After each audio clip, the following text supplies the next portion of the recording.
Good evening, everyone. Welcome to the March 14th zoning board hearing.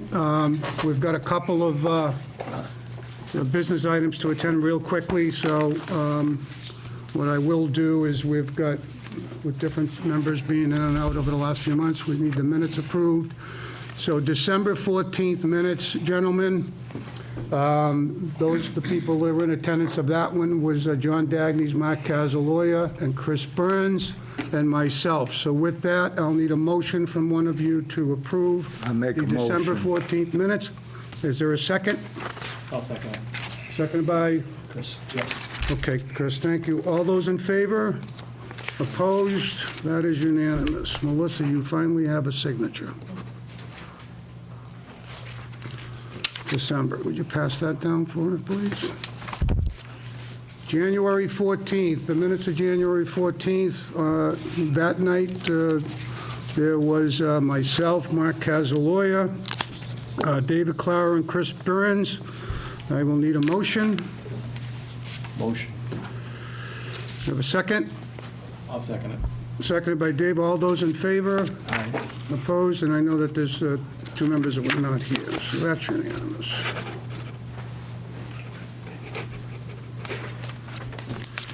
That's January. See, I'm getting there, Melissa. And the next one is February 8th. Board members present was myself, John Dagnes, David Pine, and David Claro. Do I have a motion to approve the minutes as they were submitted? Make a motion. Motion by John, is there a second? Second. Second by Dave. All those in favor of those items, say yes. Opposed? Unanimous.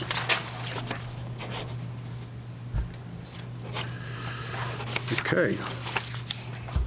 That's what I was hoping for, to get through that quickly. Okay, again, under general business, we have Fairfield Milford. Is Fairfield Milford here?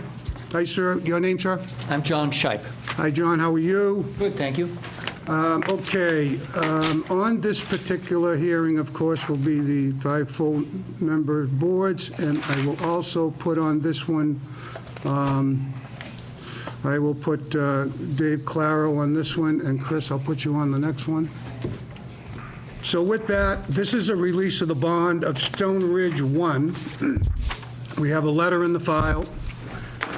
There was no representation by the company at the last hearing, so questions came up on one of the items from the special permit, which was which actually was the bike lane. I did get some clarity, but the board member may have a couple of questions for you, so why don't we open that discussion up real quick to see if you can answer any other questions that the board members will have. I'd be glad to do that, and I apologize for not being here last month, so thank you, Mr. Chairman. Okay, thank you. Any questions? You have a question? Yeah, how come the bike lane wasn't built? Great question. I think, it has a long history on that project, on the full development of the entire subdivision, the roadway, the restaurant depot, and then it was going to be an office building, and then the last project was going to be an office building. The roadway was originally designed and constructed at a certain width, assuming restaurant depot and the office were there. This condition was, I believe, put on the comprehensive permit for 200 Deer Street after the roadway had been constructed. And I think the condition is speaking to whether or not, a lane of some sort, maybe it's signage, what have you. And we didn't include that going back to the originally constructed roadway as part of our project. Well, was it part of the conditions for the 40B? To put in signage, yes. Or create something, I think it was vague. I have the exact language in my I think as it well. was, Michael, can you pull that language real quick and read it? You got the language for just the bike for Yeah, and the I brought a bike lane. picture if you want to see the site. I'll take that, yeah.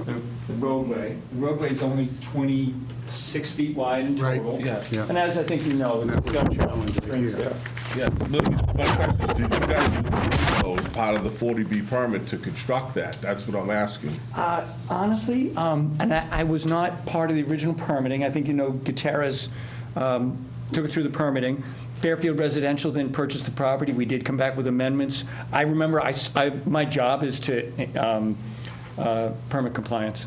So I know I saw this, and, you know, we didn't take any action on it, honestly. Yeah, so my concern is, why didn't you come to an amendment before? Like, why are we doing this after? That's what I'm confused about. Yeah, it's a very good question, and Well, I know, but you got to answer it, though. I- Because I'm not releasing the So bond let until you me, answer the question. let me read the town engineer's letter to the zoning board. The signage and signals at the trail intersection appear to meet the requirements related to the improvements. This is under the special permit conditions number 4 and number 6. However, there is no dedicated bicycle lane or associated signage as described in condition number 6 of the special permit. It's in the town engineer's professional opinion, it is not practicable to construct a dedicated bicycle lane on Deer Street due to the dimensional and environmental constraints. So that's why they had recommended this board to release the funds in full. There was no representation here. We refused to take action on that until we had some type of explanation why that condition was not dissected and looked at to try and comply with that permit that you were issued. So I guess that's the question. Yeah, I mean, why couldn't you run a bike trail down the back of the property behind Restaurant Depot to the bike trail? That's my question, my obvious question. yeah. Well, looking at the actual condition, it does say that to implement the bicycle lane, it may consist of signage. And then it goes on to say that the project would not be required to move any curbing or sidewalks, which would be pretty, and I think that's why that Can I see condition. that? Yeah, it's this number 6. I don't have it. 6. So it is limited to signage at most.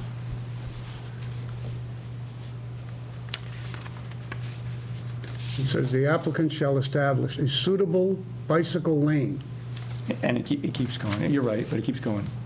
which may consist of signage within the existing right-of-way limits on Deer Street from the Upper Charles Trail to the project site, and properly marked for bicycle traffic on Deer Street. In no event shall the applicant be required to modify portions of the existing sidewalk not owned or controlled by the applicant, or modify the existing bridge crossing in order to maintain the Mass AOD requirement guardrails in zones and subject to existing condition of orders. Okay. So if he's not required to modify it, and it's not practical to put it in. And Mass DOT won't allow it because the road's too short. Right. So saying that, there too, right? so saying that, the sidewalks are in, it's looking great up there. I don't see anything on a plan. Did you submit the as-built plans? We did. Okay, so all departments have the as-built plans, as far as you know? Do we have an as-built plan at the legal department? Because that's where we're supposed to have a copy. So we're going to need to make a note. We're going to need to have an as-built plan, hard copy, and by CAD. That's the requirement in the special permit. We require all CAD copies along with paper copies.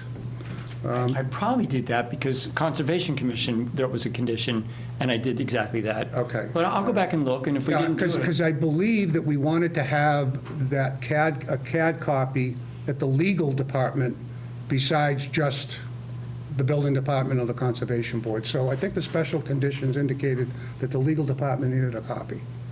So I'm we'll- good to do it. So Yeah. just refresh your memory on that and make sure that we get a copy of that. I'll make sure we do.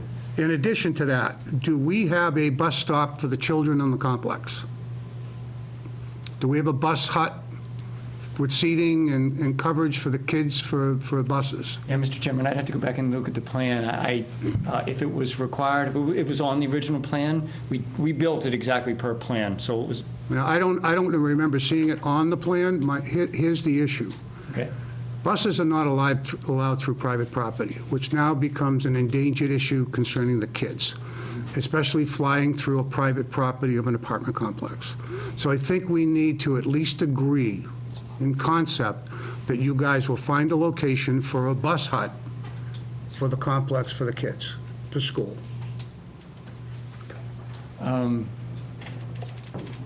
Would it be okay if I first inquired with the school department and see what they're doing today? Well, we required it on the last project. Avalon just did it on theirs. I don't know if it made it into the final decision of Stone Ridge 1. That's why I'm asking. Are you willing to put a bus hut within the complex for the safety of the children that are going to be going to school? Because you have to supply the school system also with the number of kids that are going to be there. That was part of the other special condition. Yeah, We need to know We're for like 70% occupied now, right? You know this is, Whenever you get to a value and the kids are going to be enrolled in the school system, yeah. the school department needs to have an idea of what the count is of those children in the complex that are going to be going to the school. So you're not familiar with that? I'm not aware of a condition. If the school department were to ask us, Yeah, I think if you look in the full decision, in that full decision, yeah, there's information in there that you're supposed to be able to supply to the school system to the best of your ability of what the count's going to be for children coming out of the complex. So now that you're 70% there, based on families, you may have a good idea of the children that may be going to the school system. And I know some kids may not go to Milford, but it's just to help the process of busing, because the school department needs to know if they're going to go up there to get the kids. And there needs to be a safe area for those buses to pick up the kids. Do you know where the kids are being picked up now? I don't. You guys manage the property, correct? Property management would know exactly where it is. I'm, not on the job. You're on another job, yeah. Yeah, or on another project, yeah. So, I mean, we get feedback when there's an issue, but I'm not aware of any issues out there. So are you saying that the school buses are actually driving into a private property complex when they're supposed to stay on public roads? I don't know what the school department's policies are or how they, All right, so will you agree to look at installing a small area with benches and overhead, whatever those plastic glass, what are they called? Little canopy or something, for the bus stop for the complex? Each complex has to have some type of mechanism for the children to at least stay out of the bad weather when the buses are coming up or dropping off. I can't sit here and commit to doing it. Of course, that's the type of thing that's included in the initial review of the project. Right. And that's when designs, permits, impervious cover are all vetted. All right, so who do you need to And then handed go? off to construction. So who are you going through and need to look into this? Who do you have to look into this with? Well, I'd have to talk to our property management that would then look at their operating budget, because the project's fully constructed. All the construction loans are all paid off. Yep. All of the construction division, they're So gone. property management needs to give you an idea of this, for the safety of these children, how these buses are getting in and out of that complex. And is there a location for these children when the school buses are picking up? I mean, that's safety. That's pretty. It's absolutely safety, and we react very quickly if a school department and their transportation department says there's an issue. I'm not aware of any issue. Would it be okay if I started by getting feedback I would from appreciate, yeah, transportation? I would appreciate that, We do that? yes. Yeah, let's do that. Because I really like to look in the aspects if we need to have some type of bus hut for the kids that live in that complex. You could be 20 of them. I don't, I was just thinking, the transportation side of what I do is minimal, so. Okay. I mean, I can text and find out, I mean, I have to imagine that there is Kids in there? kids in there. Yeah. I mean, where they get picked up, I don't know, but I can because it's a tight road already. Right. Well, there's no turnaround, so I'm wondering if the kids are walking down. I don't know if maybe they go to the bike path there and stay Yeah, right there. I wonder if they're standing down there, because I know they don't always there's no turnaround for the bus up Right, there. there's no turnaround. Right. So if they were gonna turn around, they'd have to turn around in the parking lot and then come back down. The only other thing I can think of is maybe the bus drives past it on Cedar Street, or whatever that street that is, and then turns around and comes back and picks the kids up Yeah. on the same side as. So you're thinking that the bus probably picks them up at the end of the street? At the end of the street. I don't know. It's just a complete guess on my Or part. make them do it, they're doing But that? we can find, I mean, it's easy to find out. Okay. You want me to find out, or will you find out? It's up to the chairman. Yeah, Mr. Chairman. Well, I think collectively, if both of you can leave each other's phone numbers so that we can address this with the school system, and then hopefully you'll work with the school system if we need to have something happen there, that you'll address it, if it's an issue. We definitely want to work with. Yeah, safety is a big issue. Yeah. And if the buses are going up the road and they are turning around in your complex, and that's where the kids are being picked up, then there should be a bus hut. Yeah. If they're down at the end of the street, Yeah. then that's a different story. The whole point of what he's trying to say is that you don't want to do the bike lane because the road's narrow, so it's something that you don't have to do. What he's saying is, which he's right, is in the wintertime, if the sidewalk's narrow and it doesn't get plowed, where are the kids standing for the school bus? Are they standing in the street that's extra narrow? And they're certainly not FDOT? standing down on Route 85. So the point is if you have an area that's kind of, Avalon just put one in, it's really nice. We're not talking a lot of money, but an area where the kids can stand there instead of standing in the snowbank or standing in the street. That's what he's asking.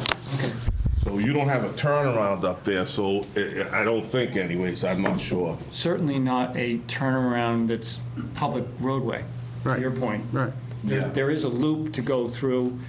If the bus goes up there, maybe the school children are at the clubhouse and come out to the bus, and the bus can loop there. But I think, to your point, if they don't go on to private property, it's very likely that they do walk down the sidewalk. Right. So, does it- So we're kind of connecting the I see the bike connection. lane and the school thing together, Yeah. like, so you can so we can talk about releasing the month. So we're putting them together Yeah. tonight, to figure this out. Yep, I'm totally on board with that. Yeah. So it sounds like more information relative to Right, how's the right, school bus right, operating today? right. For all three. Right, and we had the decision before on Stone Ridge 1, I know we had a temporary helipad location, Yes. and then that helipad would be moved once Stone Ridge 2 got developed. It's called like a evacuation area or someplace for a helicopter. Exactly, so is that in place? It is. Good. Yep, that part And I it's know. paved, right? I don't think it was required to be paved. I think it's just a flat Oh, no, area. Phase 2, we required them to pave because they were going to be moving it, that's right, okay. All right, good, okay. So, I mean, we can do one or two things. We can do a partial release until we can get some more clarification on this. Or we can give them the whole release and depend on, and rely on both them and the school system to work through this. Bottom line is, if there's a big demand and these kids need to have safety on the grounds, you're going to have to accommodate that, is what we're, Why don't we just release 350,000? we can release for. Yeah, whatever, yeah. Want to do that? Yeah. Yes, sure. That'll be okay? So I'll need a motion to release $400,000. You can come back at the next meeting for the release of the balance, as long as we can get answers on what's going on with The balance will be 100, right? right, as long as we can get we can get a Be 100, I think it's A lo- 550, it'd be 150. 150. It'd be a warm and fuzzy feeling that the school department at least is on top of where the kids are, and that we're not putting the kids at risk at all. And there's got to be some type of safety net where these kids have to go. Because I don't know who plows this getting ready for school. The, Does your property management team do the sidewalk? yeah. All the way All down. the way? All of Deer Street right now is part of an association. Oh, so it does get done. Does it get done for the school kids in time? I'm not, it's treated as if it's yeah, it must, because Okay. It's a roadway that they a tight hire roadway. a guy to, Yeah. make sure it's clear. And the sidewalk is part of that? Sidewalk's part of that, Okay, absolutely. all right, that's good news, good. I'll make a motion to release the 100. All right, motion by Mark to release the 400, is there a second?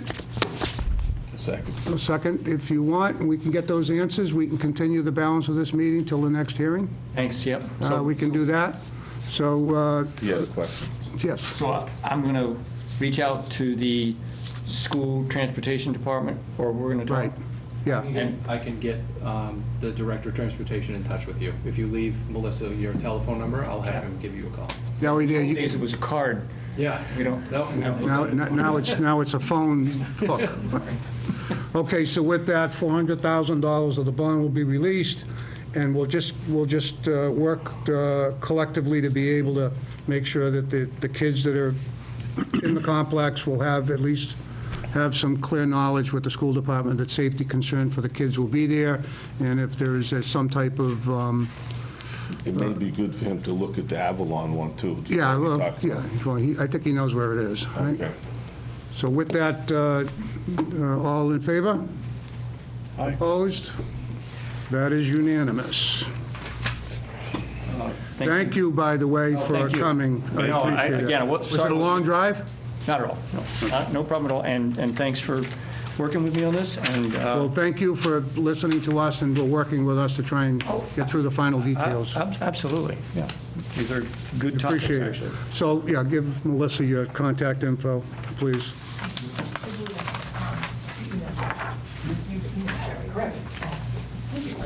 And we'll put him on the agenda for the next hearing. But we've got his phone number anyways, so if that changes, we can delay it to the following month. Terrific. Thanks very much. Thank you.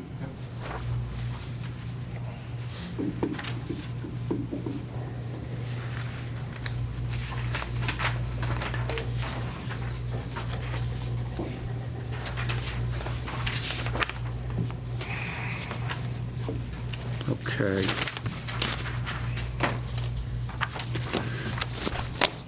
All right, this can go down to Melissa. Thank you, Melissa. Okay. Jerry Realty. Boy, we had a little cluster the last time, didn't we? We did. I don't know if we need this, but just.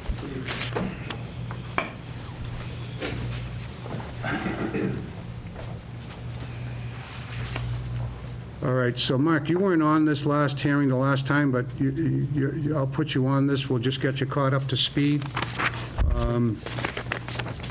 So in a nutshell, the reason we continued this was two-part. One was that the applicant for the special permit, it was the owner of the property, therefore, to modify the application, we didn't feel was anything that we could do without some clarification from town council. We have gotten clarification from town council, so these special permits do not run with the property, they run with the applicant. So now that there is a tenant in place, we can condition that approval for that use directly to the tenant in the decision. So that's what we can do to move this forward tonight. Okay, happy to move it forward. I guess, So is there any changes? no changes. Okay. So is it what's the glass company name? AGN, Auto Glass Now. Yeah, so it's Auto Glass Now. Make sure, Melissa's going to need your full address. For the corporate office? And, yeah, because this is going to be one of your locations, correct? Yes, sir. All right, and then your contact information as well. Perfect. Oh, just grab it right to Melissa. Matter of fact, why don't you hand it to me so we can incorporate that into the decision? The corporate office, but that's my personal cell and email. Okay. Okay, great. So in the discussions and the final decisions from the last hearing, I'm paraphrasing a lot of this, I'll read the planning board's special permit. They did review this on their January 2nd meeting. They did vote favorable, so the use would be allowed. So we are looking at issuing a automotive glass replacement and repair on the premises.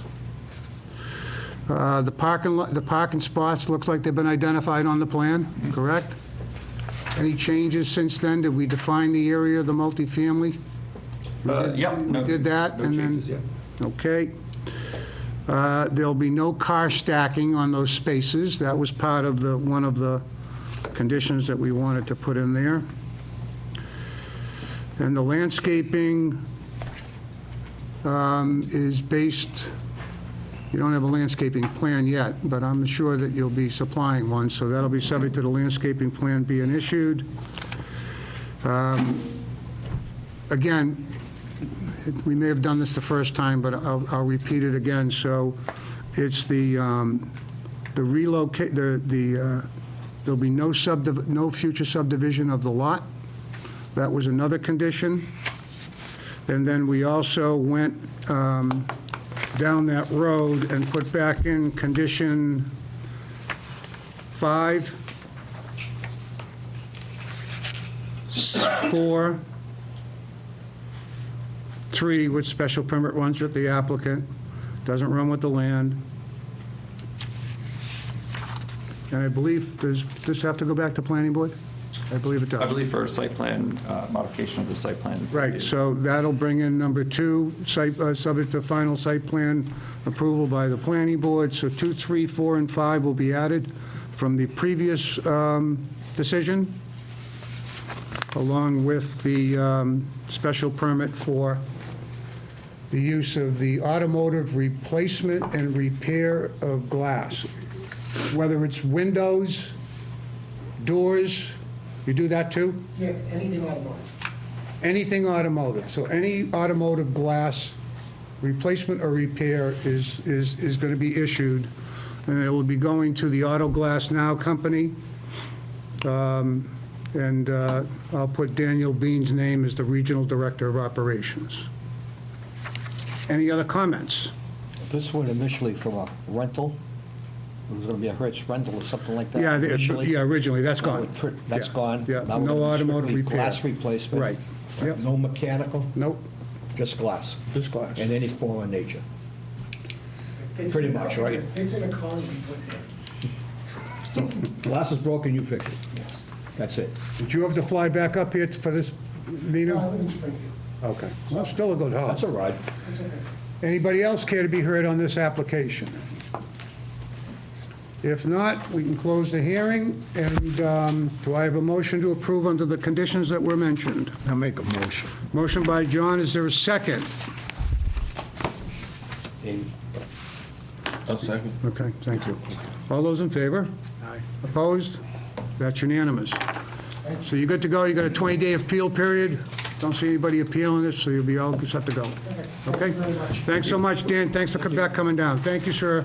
You're going to just submit that back to the planning board, right? Yep. Okay, great, super, thank you. Okay. So Melissa, did you write down from the previous? Okay. So that way there I don't replace, but just do me a favor when that gets drafted, just shoot it over so I can take a quick look.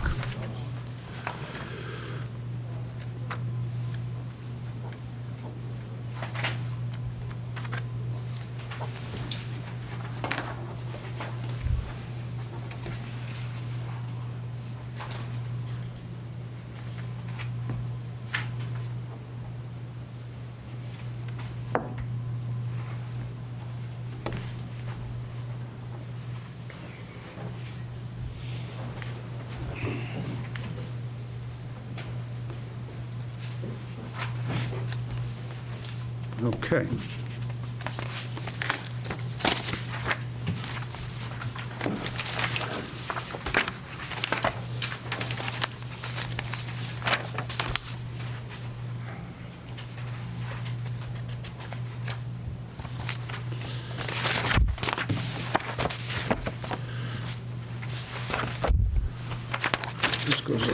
Melissa for the first one. Okay, this is on the application of Chris and Kimberly DePietro. Come on up, sir. You were very early and prompt today. Okay, so let me read the application real quick.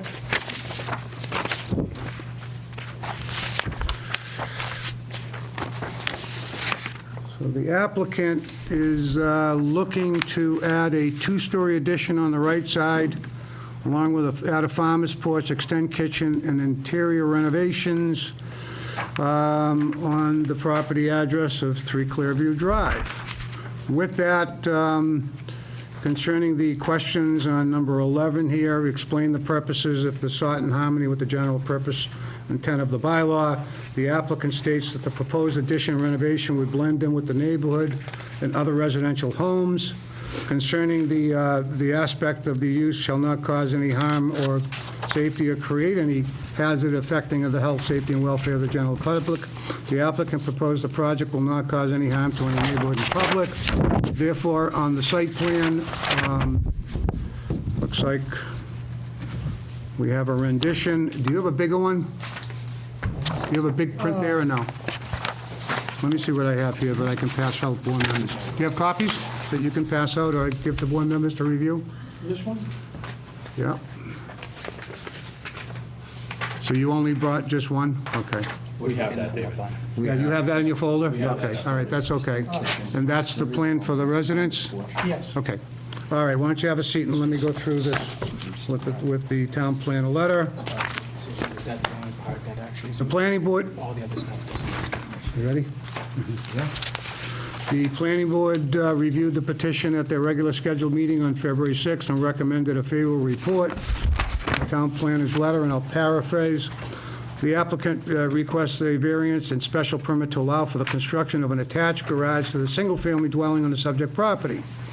The proposed two-story addition includes a 24.5-foot by 34-foot two-car attached garage and is to be 11.8 feet from the side south property line at its closest point. 15 feet is required in the zone in the RB district, hence why he needs the variance request, looks like on a side lot. The existing lot is non-conforming as to lot area and lot width, and the existing dwelling is non-conforming as to the side yard north setback, hence the special permit requirement.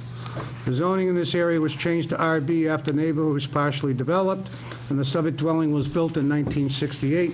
Therefore, they made a favorable recommendation to be sent off to this board. With that, the GIS map is here. So the proposed front porch looks like it meets the front setback. 34 feet. So you got a side variance of 11, and then, of course, you got the overall special permit aspect. Okay. So I believe, you got the house plan?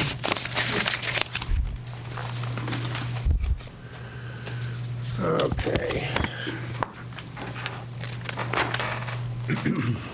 So the second story, can you explain to us what the second story of the garage is going to be? The second story would be a master bedroom, master bath, laundry room.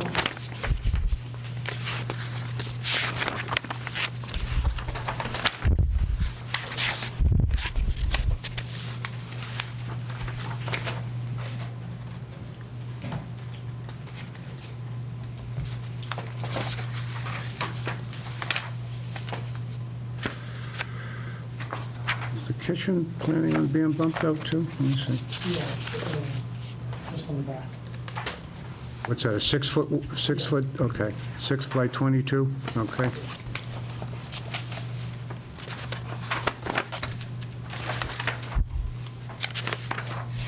What do you currently have now, 3 bedrooms? That's 3 now. Has 3 now? Okay. Small.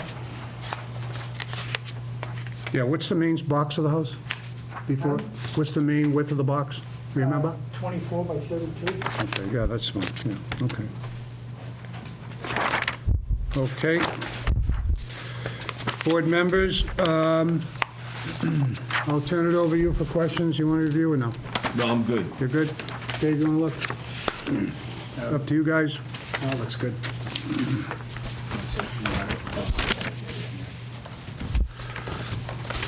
Any questions? I don't have any. John, you have any questions? No questions. Dave, you have any questions? No. Mark?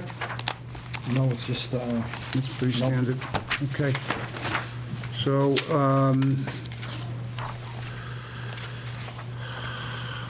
Chris, you're on this one. Yep. So if there's not any questions or any comments or any adjustment, the only thing that, are you taking trees down, sir? No. Okay. Oh, I'm sorry, yeah, there is one, They're in the back? on the right side. Right here? Correct. Are you And gonna? actually, I think they think they can just trim one leaf, Okay, all right, okay. All right, with that, I'll take a motion. I'll make a motion. Motion by John to approve as submitted. Is there a second? I'll second it. You're going to second it? Second with Chris. All those in favor? Opposed? That's unanimous. So you have a 20-day appeal period on the special permit. on the special permit and the variance. It's a 20-day appeal period, so you're going to get a decision through legal, through town council approving this. You want to record it. Yep. But up until 20 days, you really can't pull a permit in case someone ends up, disagreeing with the decision that was made here tonight. There's an appeal period of 20 days. Other than that, you'd be good to go. Congratulations, you got a lot of work ahead of you. Yeah. Okay. We need this back. Yep. Alyssa? Thank you. I've been for a while. 4 hours today. Thank you.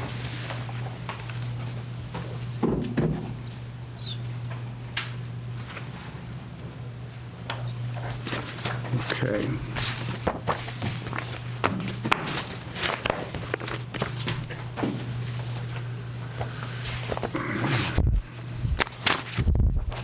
Where's my agenda? Here it is. Okay, this is on the application of Kevin Meehan, Mendon, Mass. for variance relief from the provisions of Section 2.4 and/or 2.5 of the zoning bylaws, as those provisions relate to a parcel of land consisting of 12 acres, plus or minus, more or less, located partly in Hopkinton and partly in Milford, to the rear of the McGill Lane and Haven Street. The Milford portion of the parcel, shows on the Milford Assessors Map Sheet 8, Lot 41A. The relief is sought to permit the utilization of the Milford and Hopkinton property in combination for one single-family home, which will have its access off of Haven Street, notwithstanding the Milford parcel not having the frontage required by Sections 2.4, 2.5 of the zoning bylaw. So with that, David, you're on this one at this time, right? Yeah, it's your turn. So concerning the application, I'll go through some quick history. So the existing lot, the existing lot was created at some time between 1909 and 1927, predating zoning, and is comprised of two parcels: a 2.73 acre parcel in Milford and a 9.94 acre parcel in Hopkins, totaling 12.6 plus or minus acres. The 9.94 acre parcel was deeded from Harry W. Haven to Stephen Spindell in 1908. At some time between 1909 and 1927, 14 acres of the 17 acre parcel was sold, and the remaining 3 acres sold to Stephen Spindell, thus creating the current two parcel lot that we have today. Since 1927, the lot has contained those two parcels. Approximately 3 acres in Milford and approximately 10 acres in Hopkinton. In all the deeds since 1927, a right-of-way to the parcel, Haven Street, over an 8 to 10-foot wide cart path was described to access from the Haven Street side. In 2001, the direct abutter of the front of the lot went in front of the Milford Zoning Board with an A&R plan to cut the parcel into 4 lots, including 120-foot minimum frontage on Haven Street. One of those new lots had access from Haven Street, and the remaining 3 lots access their homes from what's called the common driveway within the right-of-way easement, thus having an illusionary frontage. To allow the access, this abutter owner received a variance for the access from the Milford Zoning Board of Appeals. At the time, the right-of-way easement was moved and made 30 to 50 feet wide to encompass the common driveway and allow unobstructed access to the lot. In a recorded easement agreement of that right-of-way, heard and approved by the Milford Zoning Board, it was stated that the right-of-way was being moved to allow access to our property, and it specifically spelled out different scenarios if the lot were to be used for residential purposes. These are described in the easement agreement recorded in Book 28/12, page 196, at the Registry of Deeds. The lot is a large landlocked parcel that was created prior to zoning enactment of 1909 to 1927. Has no frontage, just a right-of-way for access. It is situated at the top of a large hill that has a steep drop to the easterly side down to a large wetland area and drops to the west to an abandoned quarry. The Hopkinton portion is flat but has perched water table that was unable to pass a percolation test or a septic system. The portion of that lot had good soil testing was in Milford. For these reasons, the lot is unique in the RD zone for the shape, topography, and soil conditions. Concerning the hardship it would cause. If not granted, it would remove the right of the property owner to build a single-family home in the residential zone. Besides the loss of that right, it would create a financial burden on continued taxation of a parcel of land that has no use. Item 15, concerning the grant of the variance would not cause substantial hardship to the public good. The applicant states that the grant of the frontage waiver will not cause any hardship to the public good because the current three lots, although having frontage on Haven Street, do not access directly from Haven Street, but from the right-of-way easement, which will be the same access that we are proposing for the lot. This is fact and will add additional one house to the homeowner's agreement for maintenance of the common driveway, which will reduce the financial burden of maintenance on the existing homeowners currently using the common drive. It will add one single-family home on a 12-acre lot to the tax roll of Milford and will not substantially increase traffic of the overburdened easement it contains on the common driveway. We have also met with the Milford Fire Department to see if they had any comments on the safety of the lot. They had one concern of a fire truck being able to turn around at the end of the common drive, and we have addressed that concern by adding a hammerhead turnaround large enough for the fire apparatus on our property, thus making the entire neighborhood safe. Granting of the variance will not nullify or substantially decorate from the purpose of the Milford zoning bylaw, as the lot was created prior to the zoning law that required 120-foot of frontage, has always had a right-of-way access, and since 2002, when the right-of-way was moved, it was public knowledge per discussions at the zoning board public hearings that the lot would be used for residential purposes. Safety of the entire neighborhood would be improved by the construction of a hammerhead turnaround of appropriate size to accommodate fire apparatus as recommended by the Milford Fire Department. Because of these factors of the uniqueness of this lot and other landlocked parcels in the RD zone, the granting of the variance would not set any kind of blanket precedence for lots frontage, and they do not have these same factors. With that, in the package is a copy of the plan, and that is what we have in front of us. Let me read the, I know there was a town planner letter here somewhere.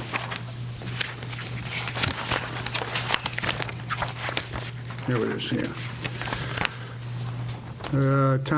Planning Board. Planning Board reviewed the petition above at their regular scheduled meeting on 2/20 and recommends the following. The Planning Board, by a vote of 3 in favor, 1 opposed, made a favorable recommendation.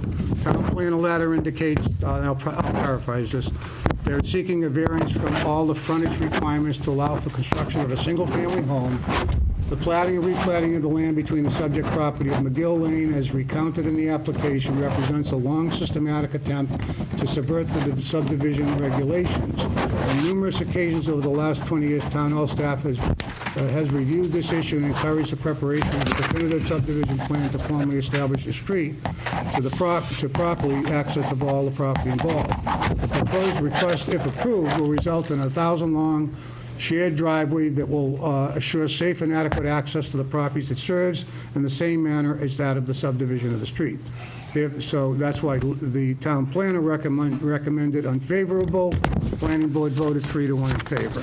So with that, I will turn the hearing over to you and let us know what you're doing. Yes, good evening, Mr. Chairman. Mark Kaplak. Marco, you? Very good, thank you. My office is in Westboro, Massachusetts. I'm an attorney representing Mr. Meehan, and with me tonight is John Nenart, in-house engineer with Mr. Meehan. Okay. The summary that you read was quite detailed. There's no need to repeat that. Certainly, we're here to answer any questions. As referenced in the summary, this is a situation that is many decades old. The request tonight for the variance for relief from frontage is consistent with prior zoning board approval of the 3 lots that were referenced in the summary. And it's also consistent with the easement agreement that was executed at that time in 2002. The access that's shown on the site plan that John will go through shortly is consistent with all of that and has been reviewed both by the planning board and the fire department in the town. John will speak to the issues regarding uniqueness, and of course will speak to issues regarding hardship and the fact that this will fit the spirit of the zoning bylaw. Good evening. Good evening, John. So this is the lot outlined in red here. This is the current driveway. This is dark gray. You can see it goes to within 10 feet of the lot line. That driveway is there within 10 feet now? Within 10 feet of the lot line. So we're not really extending this road more than 10 feet. And we're supplying a large hammerhead at the end, fire apparatus to turn around.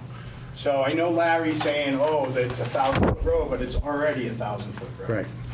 It has already been allowed. All of these three lots currently access off that common drive. We want to access off our right-of-way. That right-of-way was ours to begin with. Right. We allowed this to be moved when they did this A&R plan, but there was a lot of thought put into that. In the settlement agreement that you have, I believe it's right after the ZBA, items 1 through 2. Everything about maintenance of the road, utilities, was all addressed during that settlement agreement. Also, it was addressed that if this was used for a residential lot, that the owners of lots 2, 3, and 4 could not object to it. It's in their deeds. It's a deed restriction in their deeds. It's an easement in their deeds, right? And I have copies of them if the board would like to see them. The upper lot is a perched water table. We hit ledge about 2 feet down. We couldn't get any percolation up here. That's why we're putting the house just on the Milford side. We'd be clearing a little under an acre of land. It's a 6,000 square foot house. It's a beautiful house. I have some... 6,000 square foot? Yeah. Wow. Yeah. It's a beautiful house. We're hoping that somebody with horses or something would buy it. The back is really nice and flat where the perched water table is. It's a beautiful lot. It's fully wooded. That's the front of the house. That's a picture of the back of the house. The septic system's been designed. The testing has been designed. There is a small... Is that an accurate rendition? Yes, it is. Yes, it is. And you have plans, you have elevations of the house plans on the last 3 sheets. Yep. With the layout of the house also. Larry's under the impression, for some reason, that this lot was cut out of this parcel recently, but that was not the case. This lot was originally 17 acres in 1909. In 1927, it was 4 acres. It was 2 family members. This 3-acre piece was sold. I couldn't find the deed because it's unindexed in the registry. If you don't have you can't search for it by name. So if you don't have an exact book and page, it's almost impossible to find. But this lot goes from 17 acres to 14 acres in 1927.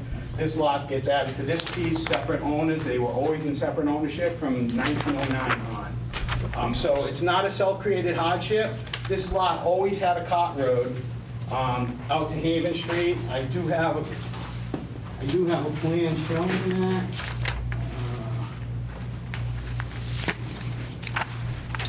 Yeah, right here. This is a plan that Schofield Brothers did, I believe in 1987, that shows the existing cot road, 8 to 10 feet wide, which was used for access to our lot from Haven Street.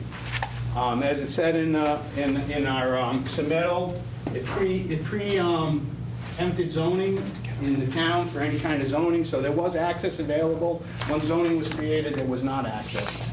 We're asking for one single-family house lot on 13 acres of land, making the neighborhood safer with the turnaround. We have, the settlement agreement's already in place that allows us to tie into all the utilities in the common drive, access the common drive. What's utilities are in the common drive right now? The water? It's probably water and electricity. I didn't even think there was water up there. Oh, no, there's not. This is well, so there's not much, but it is written in there that we can use that for any kind of utilities. That 1907, 1906 cot path, Yeah, the original, ran all the way up to that yes, property? all the way up to the property, yes. That's what you showed earlier? Yep. And that is now considered a right-of-way? Yeah, so when they were developing this lot, the people that developed this lot, they couldn't do it and get the lot separated where they wanted with this in the location it was. So at that time, I know I'm not sure if it was ZBA or Planning Board. Larry told me it was ZBA. I thought it was Planning Board. I was around in 2002 when this was permitted. I don't remember a ZBA, but. Yeah, so I think it was Planning Board, and they went for months trying to agree on a settlement agreement to allow this to get moved because Mr. Walenti, who owned this lot, didn't want to not have access to his lot. So there was you'll see it, it's a very detailed settlement and easement agreement that you have with everything kind of spelled out for access to this lot if it's going to be used for residential purposes. But it is an agreed-upon path. Yes, yes. So then after this got moved, Which gave the other three residents the right-of-way in there. yes, correct. And that's where they access from. So they access not off their frontage, they access off the common drive, the same that we would be doing. So this is the current easement. It varies a little from 30 feet wide to 50-foot wide where it hits our lot. So Larry's comment about putting a road there, we don't own that land to put a road there. All we have is an easement across that land. So there's no way for us to go in and build a road. And besides that, it's not a full 50-foot wide easement all the way up. It You goes just from own the 30. land around the road. What? You just own the land around the road. Yeah, we own the land at the end of the road and a right-of-way easement through the property. Through all that land, Through all that land. which you can't do anything with. We can't do anything with, correct. It was just coming off the existing driveway. Right. So the existing driveway is 10 feet short of our property line. We would just, and there's at the end of the pavement, there's a cart path that goes right up the hill, still where it was since 1909, right into our property. So the driveway's short, but the right-of-way is still there. Yes, yes. That's it. Pretty simple. Any questions from board members before I take it to the public? No. No. Anybody in the audience care to be heard? Yes, sir. Your name, please? Yeah, I'm Lloyd Curry. I represent Mascot Garden Gun Club. Okay. We bought that property that he's talking about. I don't know if there's any concern that, putting a single-family house there. We have bought some property up there in the last couple of years, trying to give us more buffer around that property in case anybody has any issues with firing going on. So I don't know if they have a suspect build, and they have a buyer, that buyer is aware that there's going to be a firing range there. Oh, I'm sure that anybody will be aware it's there. So I just want to make sure that, that before, this. Is it a safety issue? That there's going to, hopefully no issues. It's been there for 85 years. So. Yeah, the same thing happened down in Milford now. Now, what's the name of the club in Upton over there? Nipmuc, no. Yes. Yeah, yeah, all the houses over there, same Yeah. thing, yeah. Yeah. And so far, we've been, we have certain times that we shoot, and we've had no problem with the neighbors that we have now, so. Yeah, because they know what the times are. Right. And just so the board knows, this drops off, the topo drops off extremely steep, probably 60 to 65 feet down to Maspinock. To Maspinock, okay. Yeah, so this is way up high, and the house is pushed towards the other to the side right of the side. lot line, not far from where the existing house on the front was. So you don't anticipate any safety issues? Yeah. I don't anticipate any, no, because we're so much higher than the You, sir? Maspinock property. Yeah, there's Do so, you there's, anticipate any safety issues? I'm sorry, can you hear me? You anticipate any safety issues? I don't know what the orientation, I think. you're really low. Well, we have a 100-foot, 100-yard rifle range. that I think that our berms are probably, I think, to the east of. Come up there. He'll show you. Because sometimes people raise guns and fire.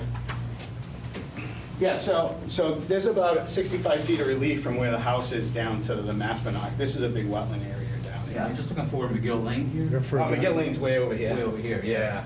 So our clubhouse would be over here on this side. I don't know if there's any- So you're even, yeah, that's an area, but you're even further Okay, over. Oh, yeah, there it is. This pond here, that's Yeah. on our property. Yep. So the clubhouse would be up here. Yep. And our Hunter Ranger would be going off this way. Yeah, so it's the opposite direction. Okay, so it's maybe in parallel. And where this pond is, this is all wets in here, and then it goes up like 65 feet to this. Yeah, it does. Yeah, It so- kind of, Yeah, so that won't have any So impact. your range is far left of the property. yeah, I don't think it'd Facing be, this way. yeah, it'd be going up towards the backside of Lumber Street. So I think we'd be okay. Okay. Anyone else care to be heard? If not, pleasure of the board. Make a motion to approve. Motion by Dave to approve, second. I'll second. Second by Mark. All those in favor? Opposed? Unanimous. Thank you. Thank you, good luck. Big house. Yeah. Big house. Lot of stone. Yeah.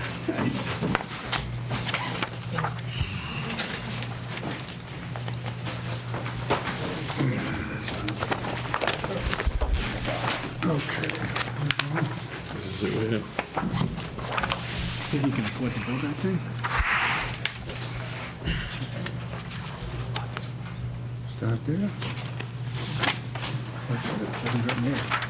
Start reading now? Yeah, you want to read the notice? I lost my thing here. You took it from me. No, I had one here. I should draw mine.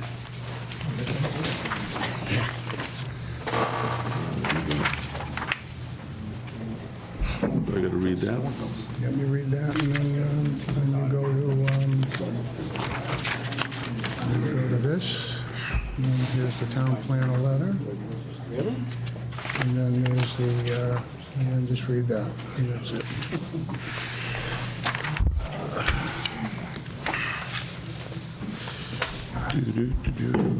Here's that, Okay, so it's gonna be Coach, me, Mark. Who's on here? Who was on, which one of you guys was on the last one? I was on, he was You on the last one? Yeah. All right, so we'll do Chris, okay, so. No, there's only 5 of us here, so we're all on. We're all on. Good, hooray, all right, okay, so let's read off. Attorney Bertnazzi. Dave Kasiga's off. Council lawyer, how are you this evening? I'm doing fine, sir. How about you? I am just fine, thank you. It's time to get up to the Joanne and those ties. Well, I don't know about that. Those are big shoes to fill. Okay, on the application of Ryan Morganelli, 48 Peachtree Drive, Sutton.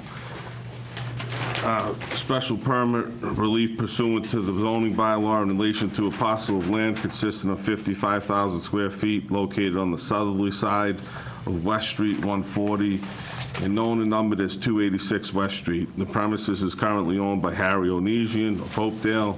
The special permit is sought to change the use of the premise from auto detailing and undercoating to automotive repair for the applicant's fleet of vehicles. Okay. All right, you get a motion to waive the reading, Coach? Yes, I'll make a motion to waive the reading. Second, is there a second there? Okay, second, we're going to waive the reading, that's great, wonderful, thank you. Let's see, the planning board made on 2/14, the planning board made a favorable recommendation. Okay, good evening. Good evening, How you doing? Mr. Chairman, members of the board. My name is David Bertnazzi. I represent Ryan Morganelli. Mr. Morganelli is with me here this evening. This petition relates to the property at 286 and 1/2 West Street. The property is situated in the Highway Commercial or CC zoning district. Mr. Morganelli controls the property by virtue of a purchase and sale agreement with the present owner. Performance under that agreement is conditioned upon him getting the approvals that he seeks here this evening. As the chairman stated, Mr. Morganelli is looking for a special permit pursuant to Section 2.3 of the zoning bylaw to allow for a portion of the premises to be used for automotive repair for a fleet of vehicles and other equipment that for the applicant's business. He has a landscaping business that he conducts as Shades of Green LLC. There are no alterations to the lot lines planned or proposed. There are no alterations to the existing structures planned or proposed. The applicant is proposing to use one of the existing bays or units within the existing structure for the activity. It's not marked on the plan. I believe that the building is 60 by 60. Yeah. So that this bay would be 30 by 60.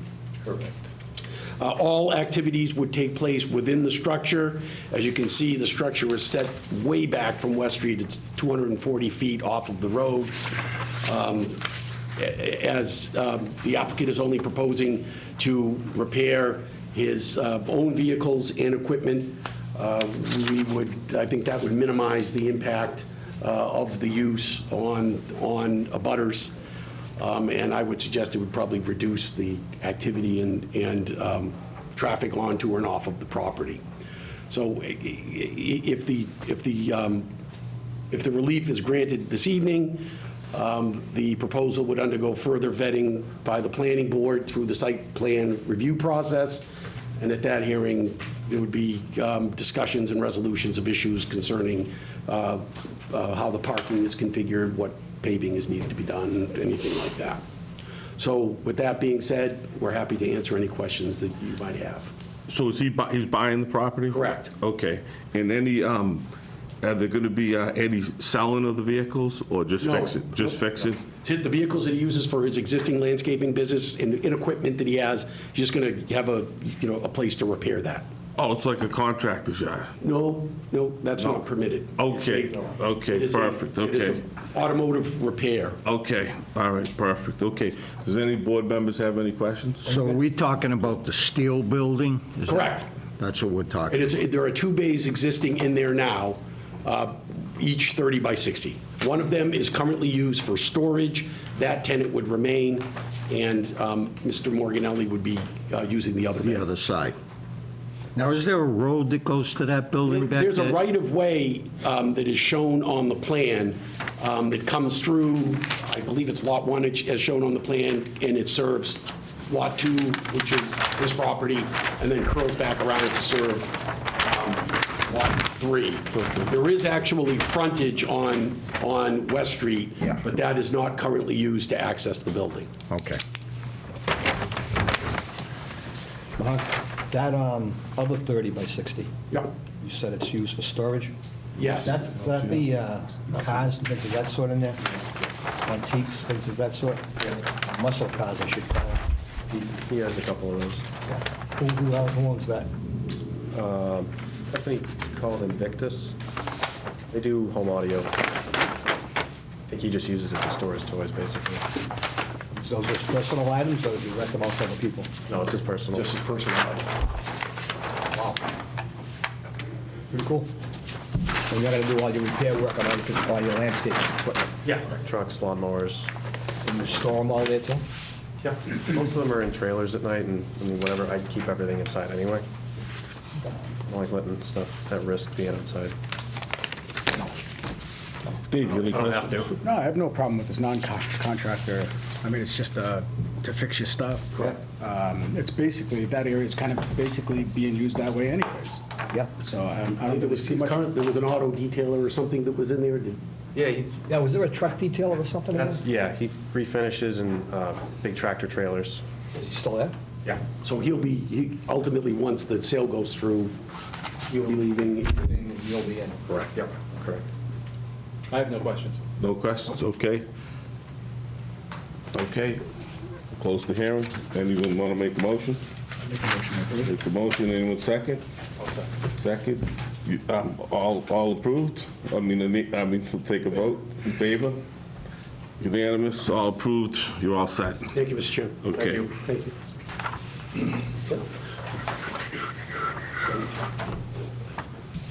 Decision.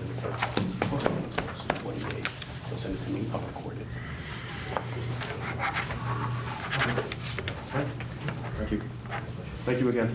Thank you. Good luck. Thanks.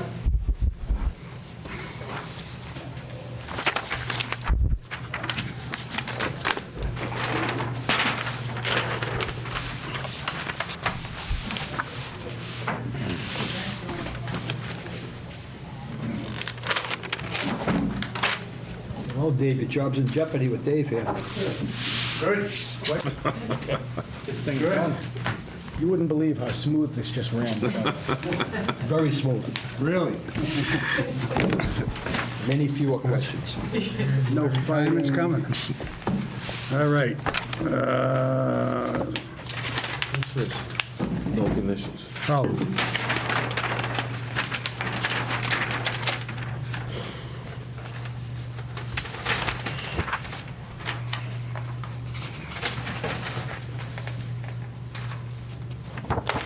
Attorney Bertinezzi, we have the pleasure of a doubleheader with you. What do we got here? Okay, where's the, can I have that?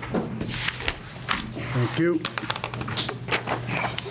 This is on the application of Jason Domingos and Danny Gomes, Milford, Mass., for a variance release from lot frontage, minimum width, and other requirements of section 2.4 and/or 2.5 of the zoning bylaw in relation to a parcel of land located on the westerly side of Highland Street, shown on Assessors Sheet 49, Lot 391. The applicant seeks the approval to divide the property to create two lots, each to be available for single-family development. With that, the application, do I have a motion to dispense with this as long as it's identical? I'll make that motion. Motion to dispense with the reading as long as it's the same as what's being submitted? Is that It is. correct? With is, Mr. that, Chairman. do I have a motion? Do I have a second? I'll second it. Second, all those in favor? Opposed, that's unanimous. Okay. Who was on the last hearing? We all were. Oh, that's right, It was okay. on the All right, so whose turn is it to be on this one? Is it Dave or I Chris? believe it's Chris's, I believe. Okay. Okay. The planning board has reviewed this petition listed above at their regular scheduled hearing on March 5th, and they made a favorable recommendation. Town planner's letter indicates the applicant requests a variance from frontage and width requirements to allow for the division of the subject lot into two lots, each for the construction of a single-family dwelling. The proposed lot split will result in two oversized buildable lots that will each comply with all applicable zoning requirements, save for the lot width and frontage. Proposed lot 1A will have 50.56 feet of frontage and 46.31 of width. Proposed lot 1B will have 53.18 feet of frontage and 54.10 feet of width. The RB zoning district requires 90 feet of frontage and 100 feet of width per lot. The current lot is the result of a recently approved definitive subdivision of Gomes Way. It is an overly large buildable lot of irregular shape with frontage on both Highland Street and Laurel Streets. Laurel Street is an unimproved public way that is unlikely to ever be constructed, and due to several access complications associated with the layout, it is also unlikely that it will be discontinued. Therefore, they made a favorable recommendation off to this board. So with that, Attorney Bertinazzi, give us an idea of what we're doing. You got a plan? You got a plan or anything? Yes, I hung it up there. Oh, okay, good. Thank you. So, good evening. With me is Jason and Domingos Gomes. They are two of the three owners of the property. Danny was unable to be with us this evening. And they're the owners of a piece of property on Highland Street, a 46,265 square foot parcel. It's situated in the single-family residential or RB zoning district. As Larry indicated in his letter, the parcel was the result of the recently approved Gomes Way subdivision. I have copies of that subdivision plan. Our subject lot is highlighted in green. And as a result of that approval, there's a small residential subdivision. There was a 187,588 square foot conservation parcel that has since been conveyed to the town of Milford under the control of the Conservation Commission, and there is the subject parcel. And the subject parcel is a oversized and irregularly shaped parcel with frontage on Highland Street and on Laurel Street. As Larry indicated in his letter, Laurel Street is an unimproved public way that, as I understand it, is not likely to ever be constructed. If Laurel Street was in fact constructed, then the Gomeses would be able to develop this parcel as 2 lots as of right, because they would have the required frontage and lot width on Laurel Street for 1 lot, and they would have the required frontage and lot width on Highland Street for the other lot.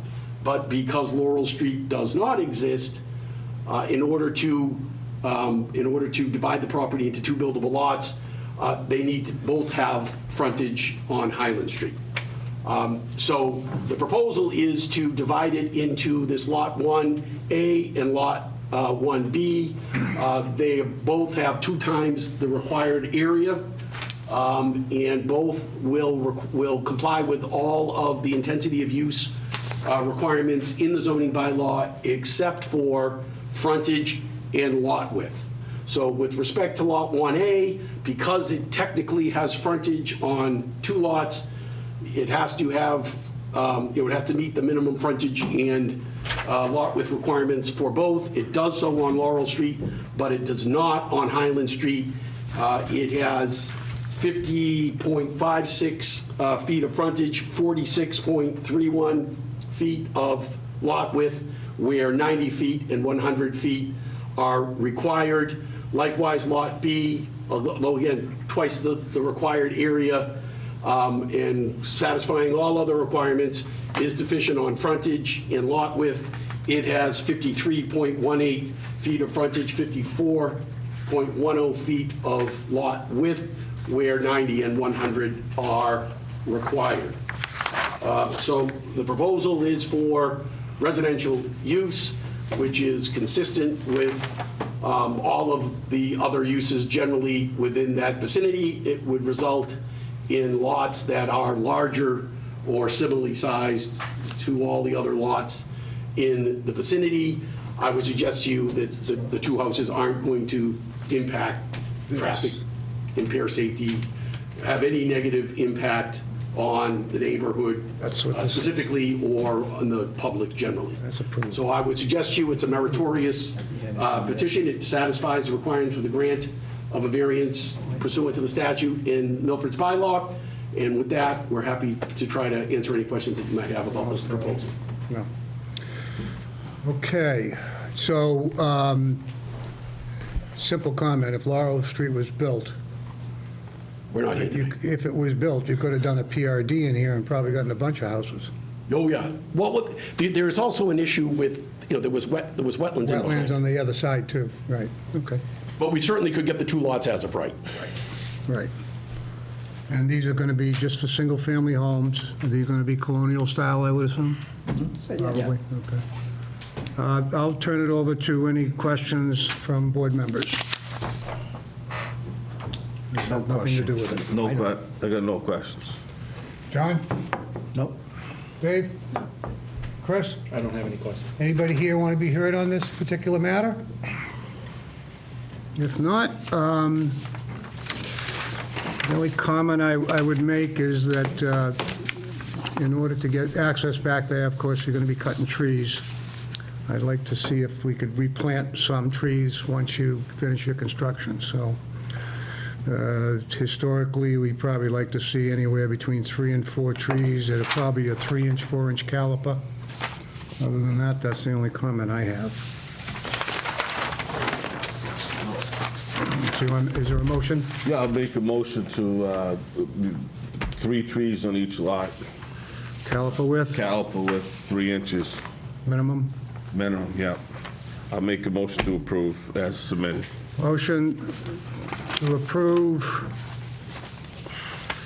with applicants providing 3 trees on each lot with a minimum of 3-inch caliper. Second? Second. Oh, John, second right away. We want to get out of here tonight. All those in favor? Opposed? That's unanimous. Yeah, Good, thank you. guys. No problem.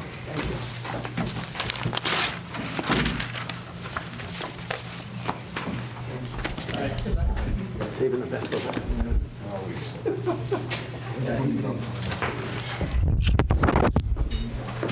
Thank you. We've got a lot of land over there. Yeah, this was already approved. Those are all split entry lots.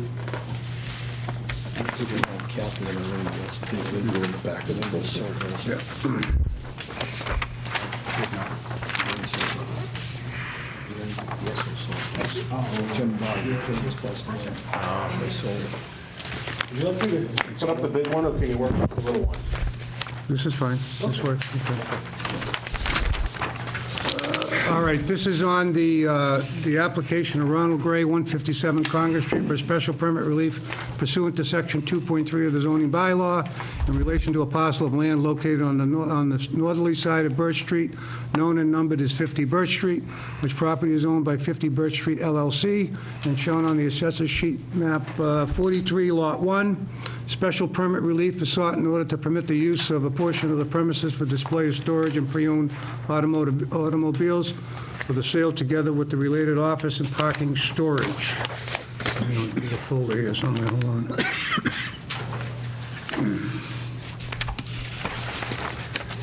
Okay.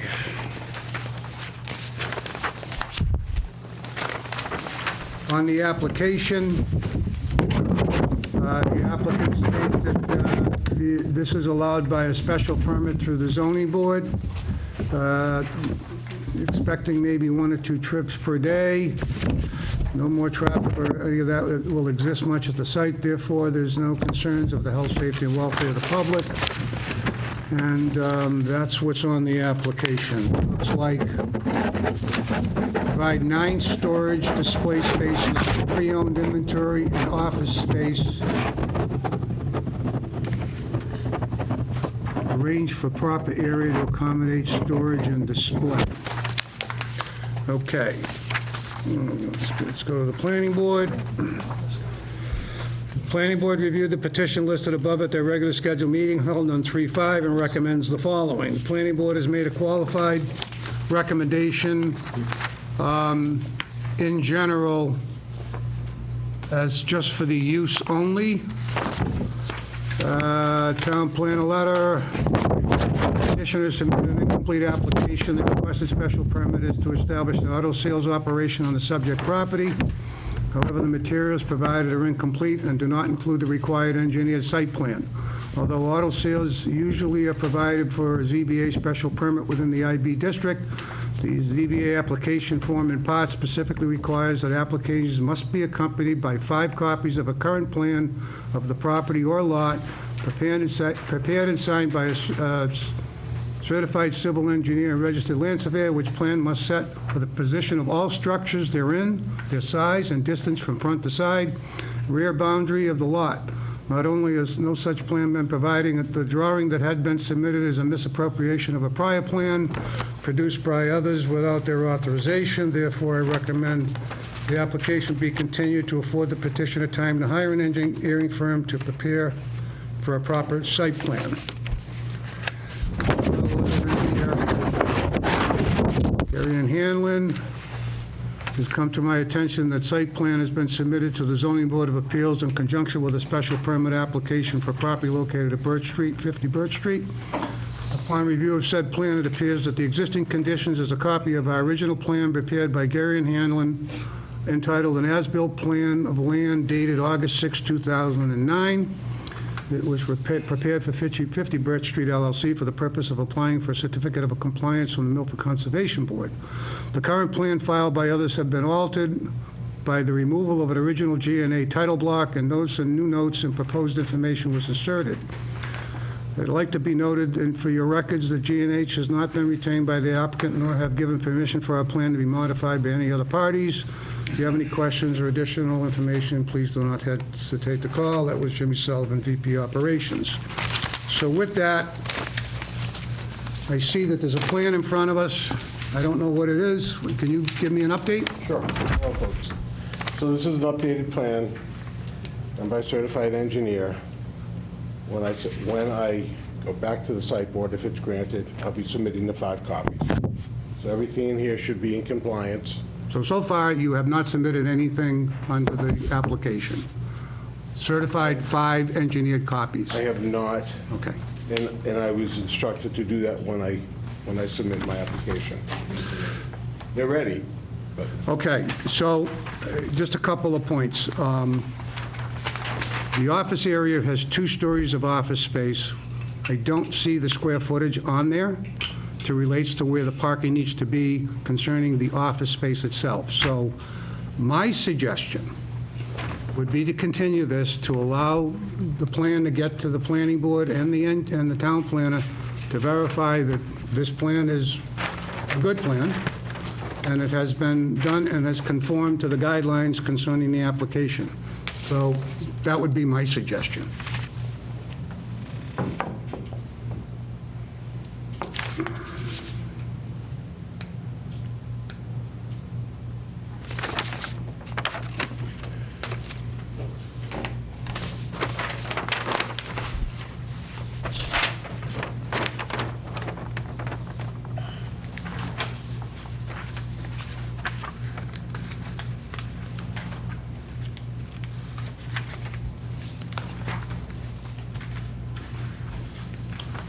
are you suggesting that I look for a continuance with this then?